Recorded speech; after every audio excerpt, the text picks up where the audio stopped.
Ang Panginoon Diyos, nagpapadaya siya. Iniligtas siya ng kawawa sa atin. Gayon naman, ang sino mang lumapit sa Diyos, silang namalangit sa Diyos at sinasama.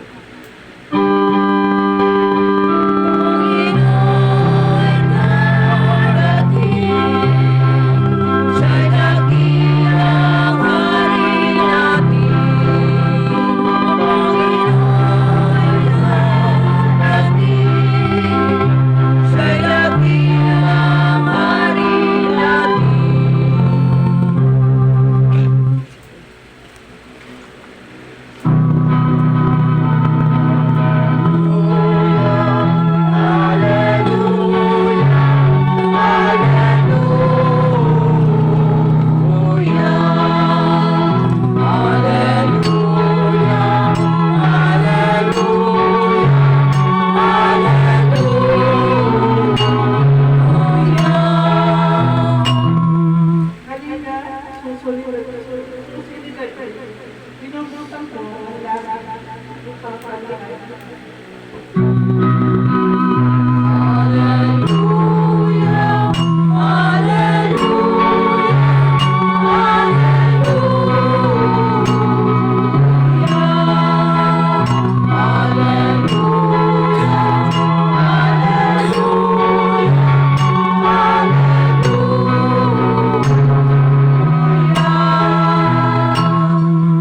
Sumainyo ang Panginoon. At sumainyo rin. Ang mabuting balita ng Panginoon ayon kay San Lucas. Nang ika-anim na buwan na pagdadalang tao ni Elizabeth, ang anghel Gabriel ay sinugo ng Diyos sa Nazareth, Galilea, sa isang dalaga na ang pangalan ay Maria. Siya'y nakatakdang ikasal kay Jose. Lalaki isang buhat sa liping ni Haring David. Paglapit ng anghel sa kinaroroonan ng dalaga, binati niya ito, "Matuwa ka, ikaw ay kalugod-lugod sa Diyos." Wika niya, "Sumasa iyo ang Panginoon." Nagulubihanan si Maria sa gayong pangungusap at inisip niyang mabuti kung ano ang kahulugan niyon.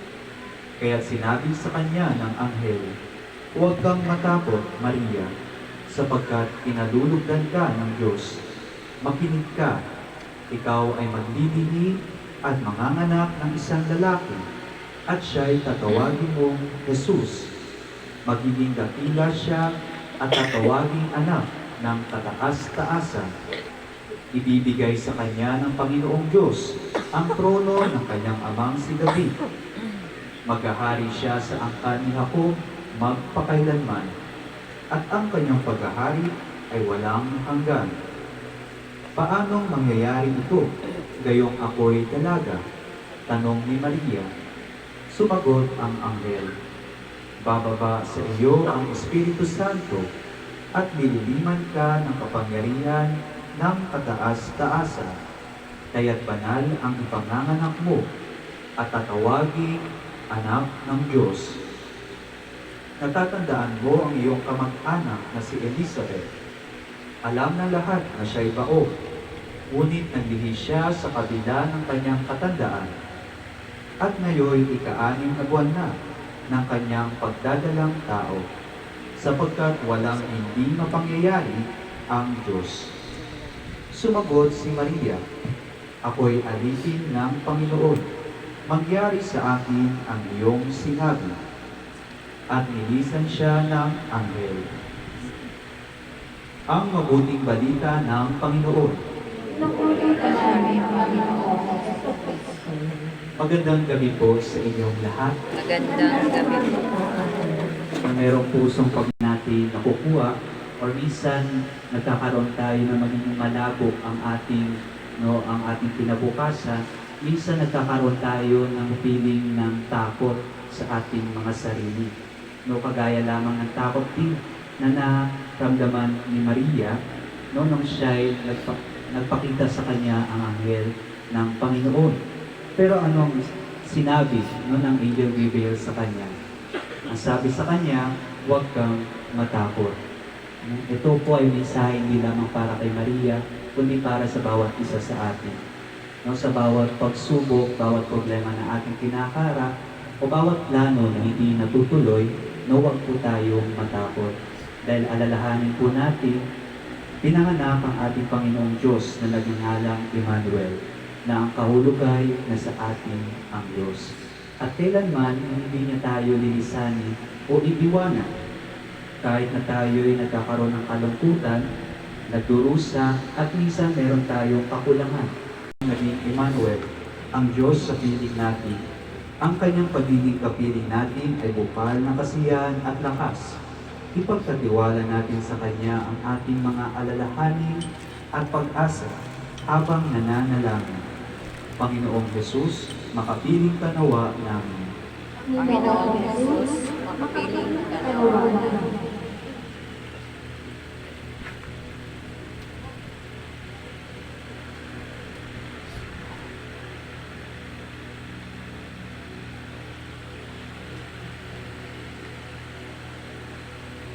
Panginoong Isus, lumagi ka nawa sa iyong simbahan habang tuwira siyang nagsisikap maghatid ng iyong mabuting balita sa lahat at magbibigay saksi dito sa buhay ng kanyang mga kasapi. Manalangin tayo. Panginoon Jesus, makapiling ka nawa namin. At bumuo ng mga pamayanang nagtatampo sa pinaghaharian mo ng walang hanggan. Panginoon, kung pagkakain sa iyong mga kamay, sa kabutihan niya at karangalan, sa ating pinabantayan, at sa buong sambayan niya ang banal.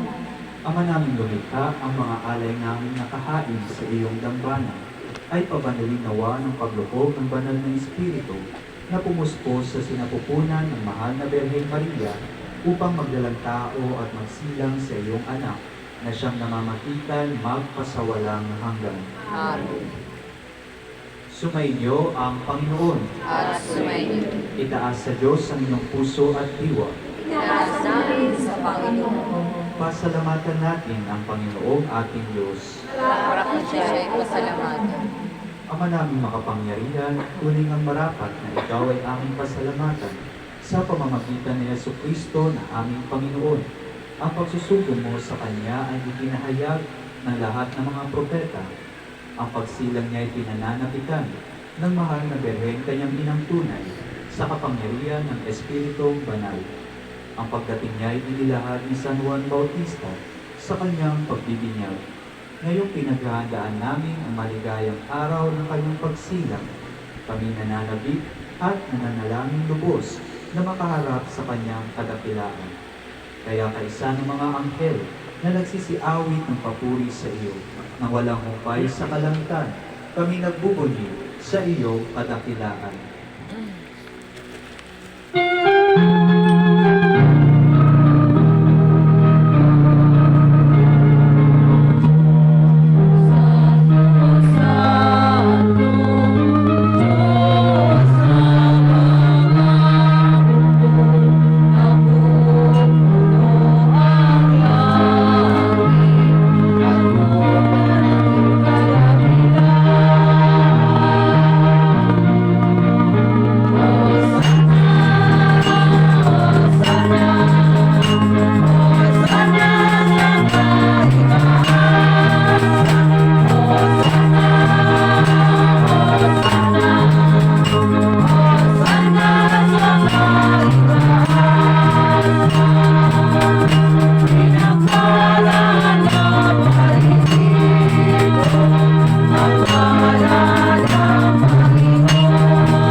pagbabawal ng tanang kabanalan.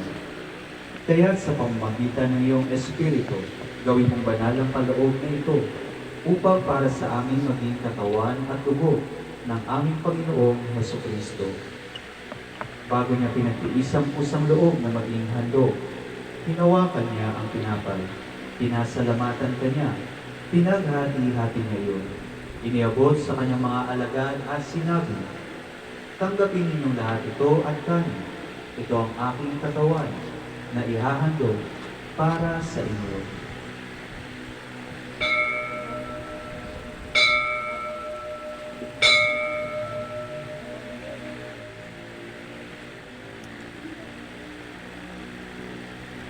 Gayon din naman nung matapos ang hapunan, hinawakan niya ang kalis. Muli kanyang pinasalamatan, iniabot niya ang kalis sa kanyang mga alagad at sinabi, "Tanggapin ninyong lahat ito at inumin.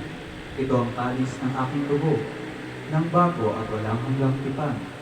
Ang aking dugo na ibubuhos para sa inyo at para sa lahat, sa ikapagpapatawad ng mga kasalanan. Gawin ninyo ito sa pag-alala sa akin."